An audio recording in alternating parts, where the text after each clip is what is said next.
আপনি নিশ্চয়ই পৃথিবী ধ্বংসের বহু ভবিষ্যৎবাণী শুনেছেন, তবে এটি কোনো কল্পনা নয়, বাস্তব। বিজ্ঞানীদের দাবি অ্যাস্টেরয়েড 2024 YR4 নামক একটি গ্রহাণু মহাকাশ থেকে ধেয়ে আসছে, যার প্রস্থ প্রায় 100 মিটার। এটি ডেকে আনবে মহাপ্রলয়। 2032 সালের ডিসেম্বরে এটি পৃথিবীর খুব কাছ দিয়ে যাবে এবং এর সঙ্গে সংঘর্ষের সম্ভাবনা রয়েছে। তখন এর গতি হবে ঘন্টায় 38,000 কিলোমিটার।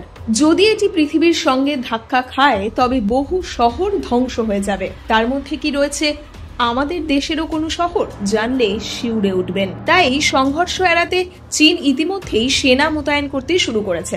তবে এই সেনারা আসলে মহাকাশ প্রকৌশলী, যারা গ্রহাণুটিকে অন্যদিকে সরিয়ে দেওয়ার চেষ্টা করবেন। বিজ্ঞানীদের মতে আগে পৃথিবীর সঙ্গে এই সংঘর্ষের সম্ভাবনা ছিল মাত্র 1.3%, কিন্তু এখন সেটা বেড়ে 2.3% পৌঁছেছে। বর্তমানে এটি পৃথিবী থেকে হাজার হাজার কিলোমিটার দূরে রয়েছে। তবে যত এটি কাছে আসবে ততই বিপদের আশঙ্কা বাড়বে।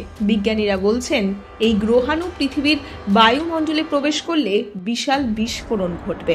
এরপর প্রায় 8 মিলিয়ন টন TNT শক্তি উৎপন্ন হবে, যা হিরোশিমা ও নাগাসাকিতে ফেলা পরমাণু বোমার চেয়ে 500 গুণ বেশি ধ্বংসাত্মক হবে। প্রায় 50 কিলোমিটার ব্যাসার্ধের একটি এলাকা সম্পূর্ণ ছাই হয়ে যাবে। নাসার ক্যাটলিনা স্কাই সার্ভে প্রকল্পের ইঞ্জিনিয়ার ডেভিড র্যাঙ্কিনের মতে এই গ্রহাণুটি উত্তর দক্ষিণ আমেরিকা, প্রশান্ত মহাসাগর, দক্ষিণ এশিয়া, আরব সাগর এবং আফ্রিকার মধ্যে যে কোনো জায়গায় আছড়ে পড়তে পারে।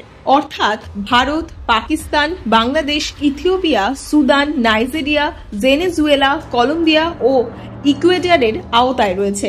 ফলে এটি ভারতের কোনো শহরেও আঘাত হানতে পারে। এর আগে অ্যাপোফিস নামক আরেকটি গ্রহাণু 2029 সালে পৃথিবীর সঙ্গে ধাক্কা খাবে বলে দাবি করা হয়েছিল, কিন্তু পরে তার গতিপথ পরিবর্তন হওয়ায় সংঘর্ষের সম্ভাবনা একেবারে শূন্য বলে ঘোষণা করা হয়। এখন বিজ্ঞানীরা বলছেন এটি পৃথিবীর খুব কাছ দিয়ে যাবে, তবে ধাক্কা খাবে না।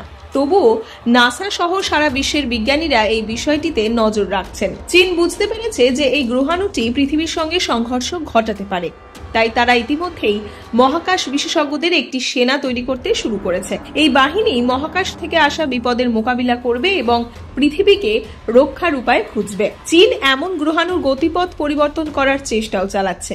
তারা অ্যাস্টেরয়েড ওয়ার্নিং নেটওয়ার্ক তৈরি করেছে, যা প্রতি মুহূর্তে এই ধরনের মহাজাগতিক বস্তুর ওপর নজর রাখে এবং সারা বিশ্বের সঙ্গে ডেটা শেয়ার করে। বিশ্ব কি এই ধ্বংস থেকে রক্ষা পাবে? আপাতত বিজ্ঞানীরা এর উত্তর খুঁজতে ব্যস্ত এখন।